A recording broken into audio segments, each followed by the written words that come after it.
Our search for sandwich paradise begins here in New York City at the world-famous Katz's Delicatessen, the oldest deli in America. Katz's was started actually in 1888 by the Iceland brothers. They partnered up with the Katz family. The first day it was open, there was only corned beef, pastrami, and tongue. You didn't have refrigeration in those days, so you pickled it, you spiced it, you smoked it, you preserved it. And we'd still do it the same way. To serve the lines of customers, Katz's goes through over 40 pounds of corned beef brisket daily. But that's only their #2 seller. Here, the king of the cured meats is the classic pastrami, responsible for half of the 4,000 sandwiches Katz's sells every day. Corned beef is actually brisket. Pastrami comes from the navel. A lot of places don't use the right cut of pastrami because it's expensive. Corned beef and pastrami are both first pickled, then corned beef after about 4 weeks is done. Pastrami, then you first have to spice it. Then it's smoked, and then it's cooked. The smoking process is probably the most important part because that's what will break down the fat and make it juicy and tender, which is why we're known for the best pastrami in the world. There's nobody nowadays that makes pastrami like this. Juicy, juicy, juicy. It's the way pastrami really should taste. From the purest standpoint, it's pastrami on rye with mustard on both sides of the bread. That is a true pastrami sandwich. And for anyone who thinks he's had a pastrami sandwich on the West Coast, forget about it.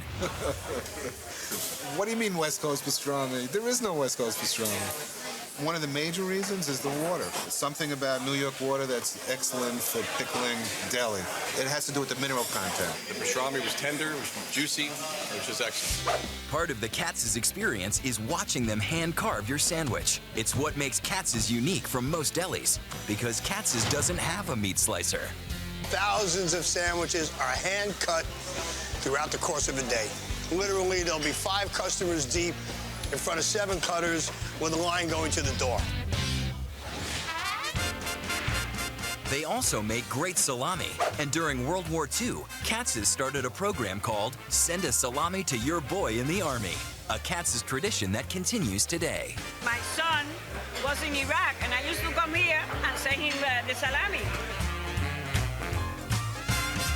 But perhaps more than the salami or even the pastrami, Katz's has become famous for one of the most rousing moments in movie history. The Harry Met Sally orgasm scene, which was filmed right over here. That's where we have the sign over there. And some fans who visit just can't help reliving that infamous scene. They had a gay couple doing a Harry Met Sally over there a couple months ago. That was the oddest thing. 2 guys reenacting Sally's. Yes! Yes! Yes! History, variety, and the best pastrami in the world. It's what's kept Katz's going strong for over 120 years. The trick is just to give the public what they've had for many years and just keep it coming. I've been coming here about 25 years. Probably about 15, 20 years I've been coming here since I was a little kid. The smell is the first thing that hits you, and it takes you back. And it's just that happiness feeling. You can't ask for anything better. When you're the best, and everybody agrees that you're the best, and has always felt you're the best, you tend to stay open. I mean, this is an institution in the best sense of the word. You think New York, you think pastrami, you think Katz's. Pastrami is a subject about which people differ, and the answer, who has the best pastrami in New York, if you say Katz's, some might disagree with you, but no one will think it's not a respectable answer. I mean, this is it.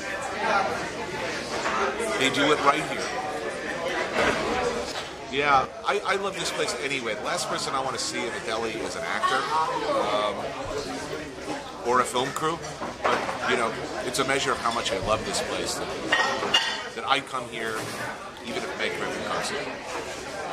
And in a perfect world, all of Katz's pastrami would come out of this store. I don't like the idea of a franchise. I hope it stays exactly like it is.